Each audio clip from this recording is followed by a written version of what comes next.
Исәнмесез, эфирда яңалыклар вакыты, студиядә Лина Хәсәншина. Кызыл келәм. Шәһәр күләм чыгарылыш кичәсе барлык укучыларны бергә җыйды. Мин аларны бик яратам. Без укытучылар белән бер гаилә булдык. Һәм һәр вакыт килермен лицейга һәм гость кебек киләчәкмен.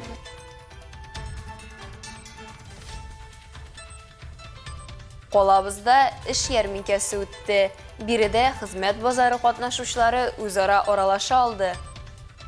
Узган ел узган шушындый бөтен Россия акцияләр кысаларында 161 әлмәтле эшле булган. Ознакайлылар зирәклектә сынаша. Шахмат турниры төрле буын вәкилләрен берләштерде. 7 ел элек шахмат клубы ачылды. Балалар шахматка клубка бик теләп йөриләр.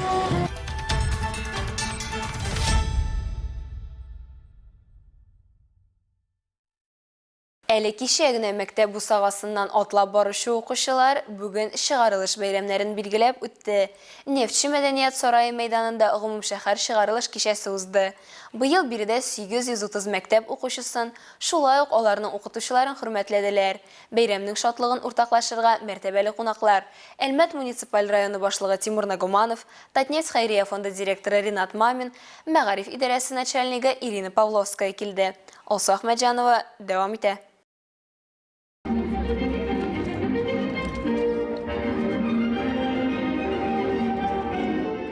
Менә ул мәктәп тормышының иң көтеп алынган вакыйгасы чыгарылыш кичәсе. Имтиханнар тапшырылган, алда тормышның яңа этабы көтә. 2024 ел чыгарылыш укучыларының йолдызлы сәгате матур традиция буенча кызыл келәмнән узу белән башланды. Чыгарылыш укучыларын йолдызларны каршылагандай каршы алдылар. Ежегодно воспитанники первого мужского лицея добиваются высоких результатов в олимпиадном движении, спорте и творчестве. Чарада уңышларга җитез булган чыгарылыш укучыларын бүләкләү тантанасы узды. Бердәм дәүләт имтиханы нәтиҗәләре буенча югары балл җыючылар, олимпиадаларда җиңүчеләр, медалистлар 100 баллы нәтиҗәгә ия булучылар өчен бу бигрәк тә истәлекле күренеш. Уку барышында алар тирән белемнәрен, көч, тәвәккәллеген күрсәттеләр. В этом году в целом мы с вами неплохо сдали ЕГЭ. У нас хорошая тенденция уже намечается. Последние годы действительно наша система образования работает четко, организованно, имея проблемы, имея, конечно, сложности, но мы с задачами в целом справляемся, и результаты этого года, они достаточно неплохие, радуют нас. Мы традиционно уже по большинству предметов превышаем среднереспубликанский уровень, и вот динамика наша, она действительно тоже очень хорошая. Үз укучыларын олы тормышка аяк басырга озатучы укытучылар өчен бүгенге көн шулай ук дулкынландыргыч, чөнки алар үз укучыларын олы тормышка аяк басырга озаталар. Тимур Нагуманов остаз укытучыларга да аерым игътибар бирде.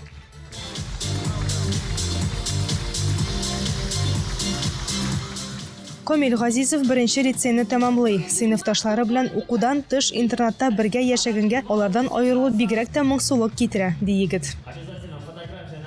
Мин бик шат лицейда укыганга һәм мин аларны бик яратам. Без укытучылар белән бер гаилә булдык. Һәм һәр вакыт килермен лицейга һәм гость кебек киләчәкмен. Чыгарылыш кичәсе концерт программасы белән дәвам итеп, бәйрәм фуршеты белән тәмамланды. Алсу Ахмәтҗанова, Рафаэль Сафин, Яңгыр вакыты, Луч Әлмәт компаниясе. Бүген Әлмәттә Россиядә эш мөмкинлекләр вакыты исеме астында бөтен Россия хезмәт ярминкәсенең икенче этабы узды. Биредә хезмәт базары катнашучылары, белгечләргә мохтаҗлык кичерүче предприятие һәм оешма вәкилләре белән эш эзләүчеләр очрашты. Бүген Әлмәт кадрлар үзәгендә Колабыз һәм районыбызның 25 оешма предприятиясе үзенә хезмәткәрләр эзли. Бөтенесенә диярлек эшче кадрлар кирәк. Шуңа күрә алар эшкә урнаштыру ярминкәләреннән актив файдаланырга ашыга. Үзәкнең эш бирүчеләр белән хезмәттәшлек бүлеге начальнигы Аделина Бакирова сүзләренчә, бөтен Россия ярминкәсе Әлмәттә икенче ел уздырыла. Моннан тыш та биредә эш эзләүчеләр белән эш тәкъдим итүчеләр даими очрашып тора.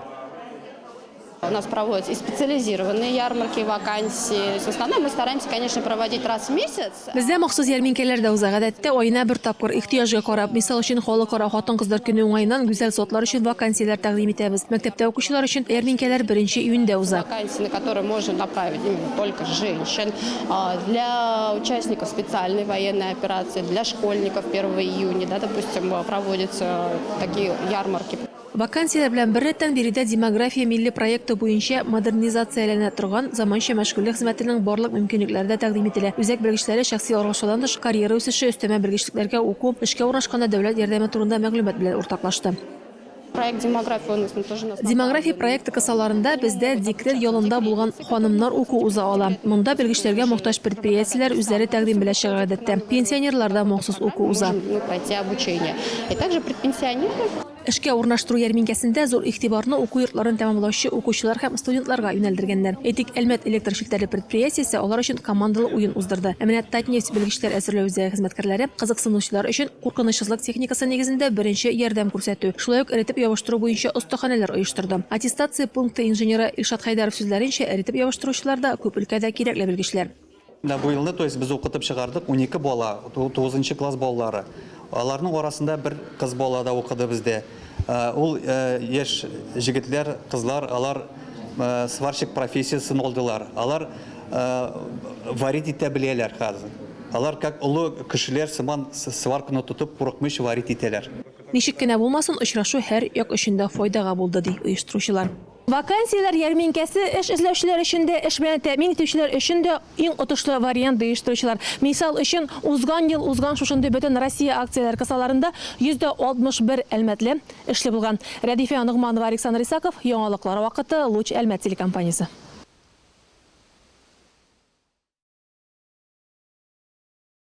Екатеринбург шәһәренең Нитси театры Әлмәттә тирән чагылыш дип исемләнгән спектаклен куйды. Театр артистлары әкият драмасын Невский башкаласында бер генә көн кую сәбәпле әлмәтлеләр аны аншлаг белән каршы алды. Алсу Әхмәтҗанова дәвам итә.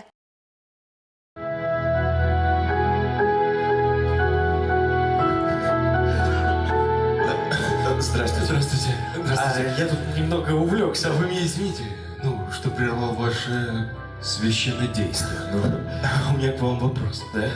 Скажите, а вы в последнее время не читали какую-нибудь особенную книгу? Читал? Безнең халыкка бөтенләй таныш булмаган тамаша бу. Сәхнәдә 2 яшь егет, алар арасында үзара сөйләшү бара. Күз ияләшкән костюм күлмәкләр дә, декорациядә юк диярлек. Сәхнәдә бары тик 2 баскыч кына. Шуңа да бөтен игътибар артистка юнәлгән. Бу дөресен сөйләүче спектакль көзге. Әлеге кичне тамашачылар 108 минут буена үз аңының иң яшерен тирәнлегендә кайнадылар. Глубокое отражение – это немножечко выбивающаяся из всей линейки наших спектаклей постановка. Безнең спектакльләрнең бөтен линейкасыннан үзгә булган постановка бу. Безнең Яшәсе дигән гомуми исем астында 5 спектакль бар. Ә бусы тирән чагылыш. Ул 30-га якын персонаж һәм 3 сюжетлы линияне җәлеп ителгән күзаллау. Һәм аны чын мәгънәсендә 2 актер тудыра. Әлбәттә, бу уникаль күренеш. Глубокое действие происходит, и его создают буквально 2 актера. Конечно, оно просто впечатляет и очень сильно завораживает.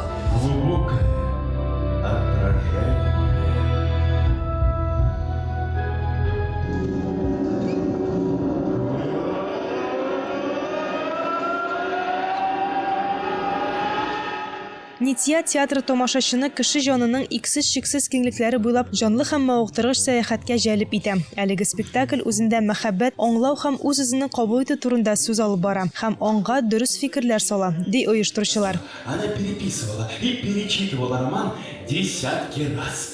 Поэтому мать застала ее, как всегда, посреди кочек рукописного хлама с вечным творческим беспорядком на голове.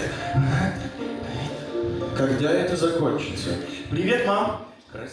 Мы наконец оказались в этом прекрасном дворце. Ниһаять, без бу искиткеч шәһәрнең Нетишләр сараена эләктек. Бүген бу мәдәният сараеның меңләгән залында без спектакль куябыз. Безнең театр Әлмәттә бары тик 2нче тапкыр гына эшли. Күпләр өчен ул премьера булачак. Глубокое отражение мы будем показывать 2-й раз всего лишь только в Альметьевске. Поэтому для многих это будет просто, что называется, премьерным показом. Оештыручылар белгиләп үткәнчә спектакльне бөтен өстә кабул итә алмый. Караганнан соң күпләр Нития театрының башка постановкаларының шаһитләре булырга тели, ә кайберләре куелышның тирән фәлсәфи мәгънәсен кабул итми. Он прожаривал свое вечное сердце на раскаленных углях трескучей ярости. Аса Ахмаджанов, Рафаэль Сафин, Яңалыклар вакыты, Лучше Әлмәт телекомпаниясе.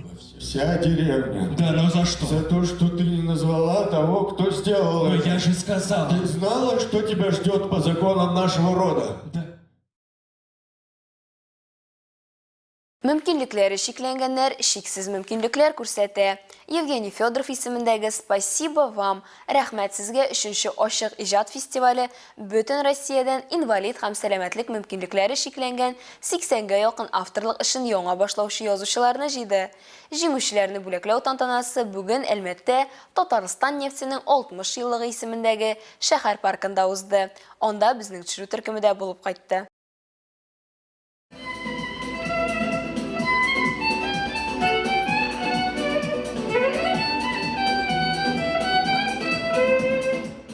Фестиваль бәйге биремнәрен үтәү процессында ук инвалидларга һәм сәламәтлек мөмкинлекләре шикләнгән кешеләргә үз осталыкларын күрсәтү өчен уникаль мөмкинлек. Быел катнашчыларның географиясе тагын да киңәйгән. Фестивальдә Татарстан, Башкортстан, Тулы өлкәсе, Ульяновск һәм Россиянең башка төбәкләреннән 80 конкурсант катнашты. Бүген Әлмәт шәһәр паркында шундый бердәмлек хәйрия чарасы. Физика мөмкинлекләре шикле кешеләр өчен аларның үз талантларын күрсәтү максаты белән без монда җыелдык. Шундый күркәм чара аларны бүләкләп, бәйрәм күрсәтеп, концерт бүлешү белән бергә шундый күтәренке кайф һәм эмоциялар бүләк итү өчен. Бәйгегә 7 номинация буенча гаризалар тапшырылды. Бу Евгений Федоров прозасын сәнгатьле уку, автор шигырьләре, аның проза әсәрләре, җырларын башкару, сынлы сәнгать, нәфис фотография һәм декоратив кулланма сәнгатен әзерләү. Милана Иванова соңгы номинациядә катнашты. Ул фестивальдә үз көчен 2нче ел саный. Бәйгегә быел картинасын тәкъдим итә. Алмазная картина. Мин алмазная картина ясадым. Аны ясаганда һәрбер алмазны аерым аласың һәм үз җирен табып, шунда кертеп утыртасың. Үземнең рәсемне ясарга 1 ел тирәсе вакыт китте. Сколько времени у тебя ушло на то, чтобы сделать эту работу?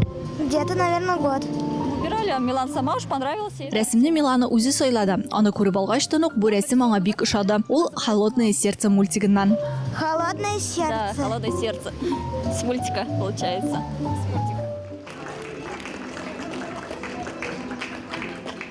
Марат Тимербаевның аяк-куллары тумыштан ук эшләми. Шуңа да карамастан иҗат белән мавыккан кеше нәтиҗәсе булсын өчен төрле юллар таба. Катнашчыбыз да рәсемне идәнгә утырып, караватка куеп, битне уңайлы әйләндереп, кисточканы тешләре белән кысып ясый. Фестивальдә Марат Тимербаев сынлы сәнгать номинациясендә мактаулы 3нче урынны яулый.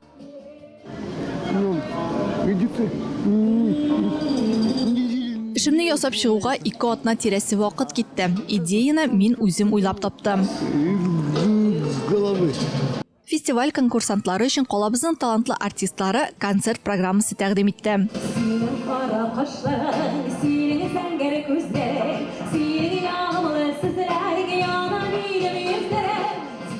Катнашчыларны һәм җиңүчеләрне истәлекле бүләкләр белән бүләкләделәр.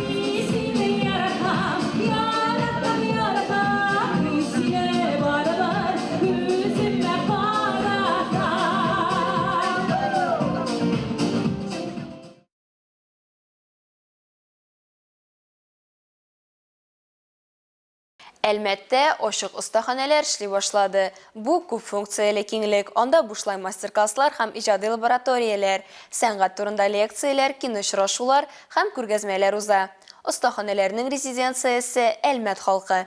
Алар сайлап алу программасы барышында җавап биргән, гамәли иҗат белән шөгыльләнгән. Программаны гамәлгә ашыру өчен төрле шәһәрләрдән заманча мәдәни индустрияның әйдәп баручы вәкилләре чакырылган. Проект Татнефть компаниясе инициативасы белән гамәлгә ашырыла. Яңа киңлекне рәсми ачу программасы 2 көнгә бүленгән. Ул бүген уза һәм иртәгә 29 июньдә 13 сәгатьтә дәвам итәчәк. Очрашу урыны Автомобилистлар урамы 4А. Программада рәссамнардан мастер-класслар, паблик арт буенча экскурсия, диджей-сетлар һәм Каракуз лейбл концерты планлаштырылган. Чараларда катнашу бушлай.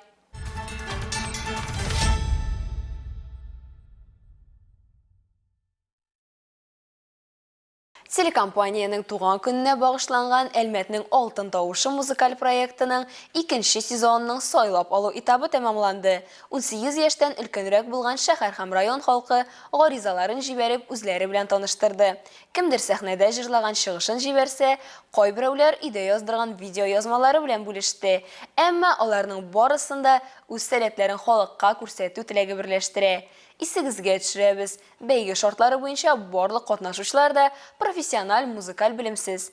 Килгән гаризалар арасыннан жюри әгъзалары финалга чыгучы 24 вокалистны сайлап алды.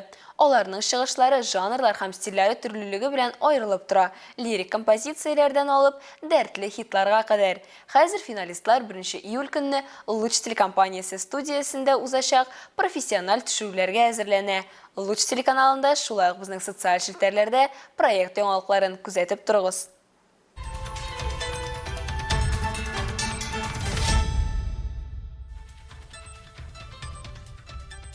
Хөрмәтле тамашачыларыбыз, яңалыклар чыгарылышының туры трансляциясын сез ВКонтакте социаль челтәрендәге төркемебезгә кереп карый аласыз. Безнең иң кызыклы сюжетларыбызда рәсми аккаунтларыбызда урнаштырыла. Әлегә шулар, Миллинә Хәсән һәм монтаж операторы Динара Гайнетдинова сезнең белән сау булашабыз. Исән-имин булыгыз.